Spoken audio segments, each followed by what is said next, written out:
Hello everybody, I am Pavindra Kumar from Government Senior Secondary School कोठी, district Kullu. Dear students, आज हम 9th class की एक poem ले रहे हैं। The name of the poem is rain on the roof and it's written by कोर्स्किनी। जो पोएम है ये रेन ऑन द रूफ, जिससे इसके टॉपिक से बड़ा क्लियर है, it's very clear from the topic. The poem is about rain, and what actually Korskenny writes in this poem. Let's explain the poem and go to the content.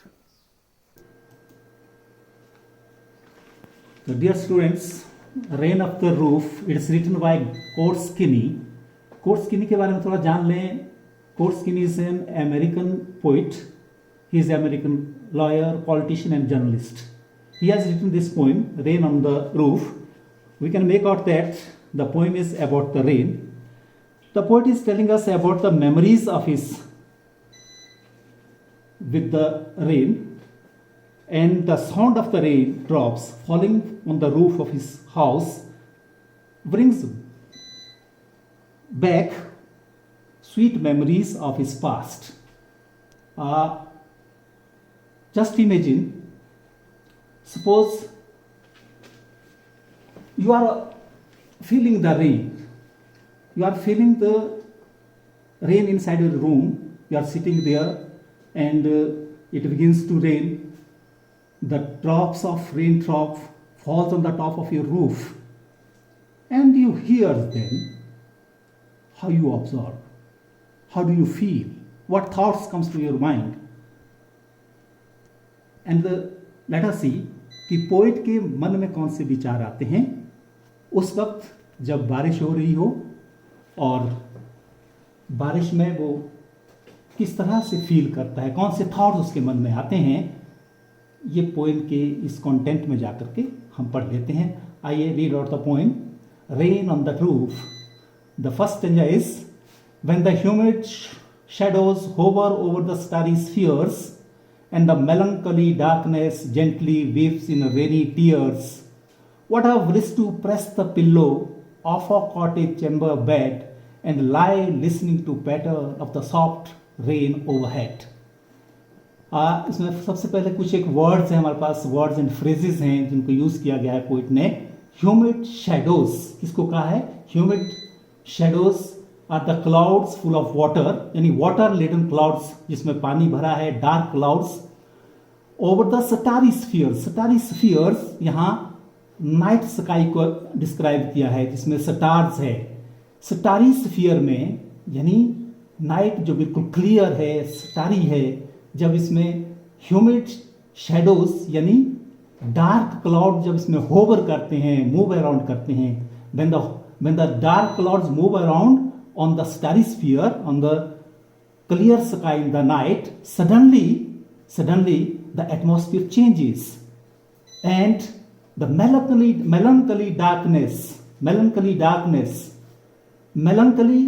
sad के लिए हम कहते हैं the darkness जो cloud की वजह से आई है। क्लाउड जो स्टारी थे, पहले स्टारी सन में जो होवर कर रहे थे, उससे जो डार्कनेस आई है वो बहुत सैड डार्कनेस है। और ऐसा लग रहा है कि जो अच्छा मौसम था रात का वो जेंटली अब वो it's weeping now and the rain drops are falling just like the tears. यानी यहां टीयर्स, रेन ड्रॉप को टीयर्स के साथ यहां पर कंपेयर किया गया है। तो डियर स्टूडेंट्स, पहले इस लाइन में एक इस तरह का एक सीन प्रेजेंट करने की पोइट ने कोशिश की है, जिसमें सबसे पहले हम देखते हैं कि जो एटमॉस्फियर है, जो स्काई है, it's very starry, it's very clear and suddenly the black clouds laden with water, they hover around, they move around the starry sphere and the darkness, melancholy darkness यानी sad darkness उसमें छा जाती है। And because of this sad darkness the sky weeps. Poet कह रहा है, look the imagination of the poet, the height of the imagination of the poet, The sky is weeping and shedding the tears of rain, shedding the tears of rain. बाहर atmosphere को देखें, there is sadness, whereas in the next 3-4 lines, poet has described that what a bliss to fresh the pillow of a cottage chamber bed. Cottage chamber bed, cottage chamber का है bedroom के लिए, bedroom में late करके सोने का कितना आनंद आ रहा है. What a bliss, bliss means here happiness. What happiness is feeling in his mind when the rain is falling outside on the top of his roof and he is listening the sweet sound of the rain and sleeping in his chamber bed and lie listening to patter of the soft rain overhead. He is sleeping inside his bed, inside his room. और क्या कर रहा है वहां पर? He is listening the soft rain overhead. जो बाहर उसमें सॉफ्ट रेन पड़ रही है उसको वो लिसन भी कर रहा है. वीव्स इन रेनी टीयर्स, यहां आप देख रहे हैं द फॉलिंग ऑफ रेन, उसको कहा है ब्लिस, हैप्पीनेस के लिए. Cottage chamber, bedroom and patter again the soft sound of the rain. तो इन दिस पैराग्राफ हम देख रहे हैं इस तरह का कुछ एटमॉस्फियर है इसमें. Hovering clouds and after some time it begins to rain. He is sleeping inside his cottage bed. ये कॉटेज है और उसके बेड में ही सोया है और बहुत सुंदर ढंग से इसको एक्सप्लेन किया गया है. In the let's move to the second paragraph, second stanza. In second stanza what he says, every tinkle on the shingles has an echo in the heart and 1,000 dreamy fancies into busy beings start, and 1,000 recollections weave their ear threads into woof as I listen to the patter of the rain upon the roof. How wonderfully he has written. The poet says, every tinkle on the shingle. Tinkle again is the sound of the rain. Here shingle हम कहते हैं tiles के लिए, wooden tiles के लिए. यह आप picture में देख रहे हैं, these are the wooden tiles. यहाँ पर जब इसकी ड्रॉप ऑफ वाटर गिरती है, it produces a sound. And what type of sound? इसने कहा कि every tinkle, every drop of water produces a sound. It seems like an echo. ये एक इको की तरह लगती है, ये एक रिपीटेड साउंड की तरह लगती है, which can be felt in my heart. I am feeling the echo, I am feeling that sound which is produced by the rain drops on the top of his roof. This particular sound brings 1,000 dreamy fancies. ये बहुत सारे ऐसे dreams जो पुरानी यादें हैं, the past memories, वो ताज़ा हो आ जाती है इससे. एक एक बूंद जब वो इको क्रिएट करती है इन माई हार्ट, तो उससे बहुत सारी dreamy fancies, fanciful dreams comes to my heart. Into busy being start. Start का मतलब शुरू हो जाती है. यहाँ साउंड से जो म्यूजिक क्रिएट होता है, इससे स्टार्ट होती है मेरे बिजी माइंड में. Why is busy? Why is the word busy here introduced? Busy means the mind, the heart is busy in listening the echo of the raindrops that is falling on the shingles of his roof. And 1,000 recollections weave their ear threads into woof as I listen to the patter of the rain upon the roof. Last line से शुरू करें.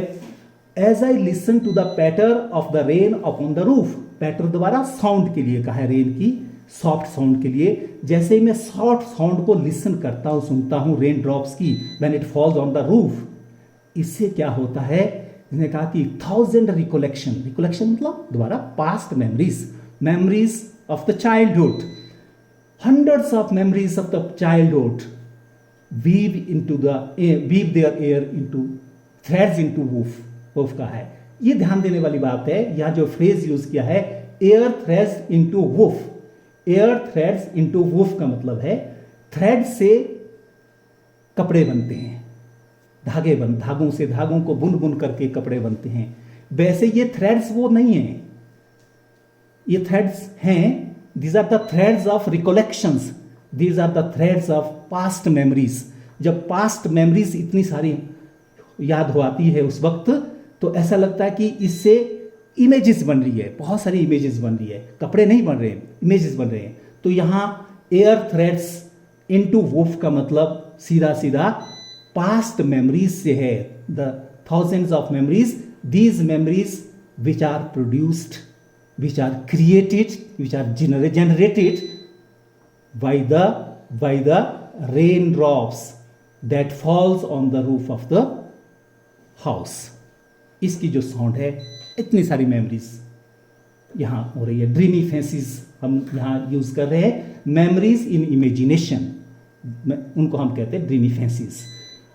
तो ये इसके जो phrase हैं इनको भी आप देख लें। न्यू फ्रेज आए, an echo in the heart, feeling of vibration, repeated sound in the heart, बार बार जो इसमें रिसाउंड होती है आवाज़, उसके लिए कहा है।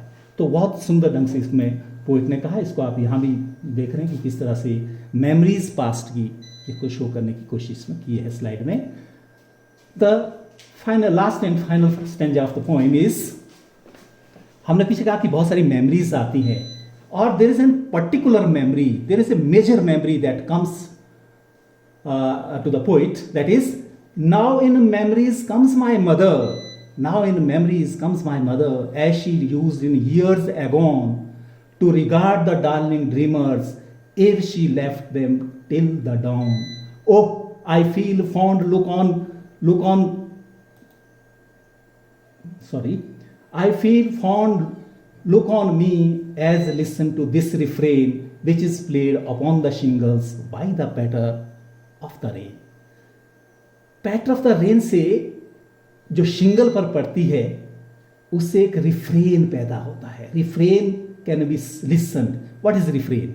रिफ्रेन हम पोएम के लिए कहते हैं, रिफ्रेन हम सॉन्ग के लिए कहते हैं, पर ये वो गीत नहीं है, ये है वो song that is produced by the rain drops when they fall on the shingle of the roof. उससे जो रिफ्रेन पैदा हो रहा है, उससे क्या हम सुनते हैं? उसने कहा उससे एक मेमोरी, बहुत मेजर मेमोरी जिसको हमने कहा, that is the memory of his mother. अपनी माँ की उसको याद आती है। Now in memories comes my mother. In those memories, जो सेकंड स्टेंजा में हमने पढ़ा कि बहुत सारी मेमोरीज ताज़ा हो आती है, उन मेमोरीज के बीच में there is a big memory, that is the memory of his mother as she used in years agone, यानी बचपन में जैसे वो लव किया करती थी, केयर किया करती थी। To regard the darling dreamers कहा है, ड्रीमर्स और भी बच्चों के लिए कहा है, यानी poet and his other children, other brothers and sisters, उनके बारे में भी कहा है कि ईयर्स एगो आकर के, ईयर्स एगो जब हम बचपन में थे माँ जिंदा थी, आज मदर नहीं है, आज मदर नहीं है। उस वक्त मदर जब जिंदा थी तो वो किस तरह से हमारी केयर किया करती थी, आज वो ताज़ा हो आ रही है। तो ये जो सीन यहाँ प्रोड्यूस हो रहा है, हम देख रहे हैं कि एक पास्ट मेमोरीज को प्रेजेंट के साथ कनेक्ट करने की यहाँ प्रयास किया गया है पोइट के द्वारा। ने कहा है to regard the darling dreamer इरश she left them till the dawn, या बिफोर के लिए कहते हैं, पुराना पोइटिक वर्ड है। बहुत पहले बचपन में जब वो सुबह तक हमारे साथ प्रेजेंट रहती थी। डाउन डेवरे के लिए कहते हैं, हम सवेरे के लिए कहते हैं। The memories of his mother, the loving and caring nature of his mother, आज वो they can feel this particular love of his mother in the present time, and this feeling of past memories has been produced by the patter of the rain, by the song of the rain, by the melody of the rain, by the we can say the sweet musical sound of this rain. Oh, I feel fond look on me as list to this refrain, as listen, list means listen. जब मैं इस refrain को सुनता हूँ तो वो पूरी जो मदर की लुक थी, यानी मदर जो हम पर केयर करती, the caring nature of his mother becomes alive. Dear students, this is a beautiful poem, and you can see this, the mother's memories. यहाँ आप देख रहे हैं कि मदर की मेमोरीज किस तरह से उसको ताज़ा हो आती है. और इन दिस पोएम, अगर हम पूरी पोएम को देखें तो कुछ पॉइंट्स इसके आपको याद करने हैं. The poem rain on the roof talks about the poet's varied reactions of the sound of the raindrops falling from the roof. Poet says that the raindrops at night are like tears shed by the sad dark night. He loves to lie in the bed and hear rain falling on the roof of his room. The soft sound of the raindrops brings sweet memories of his past. The sound of the rain makes her mother alive in his sweet memories. This is all about the poem. Dear students, I think you enjoyed it a lot. And one question I am leaving for you. Do you think there are so many people who can enjoy the poem like this? Do they have shelter to sit inside when it begins to rain outside? This is a big question. And try to write one more poem, and the poem should be about the feeling of those who haven't got shelter. उन्हें कहीं ये ना कहना पड़े, rain, go away, don't come again. Thanks.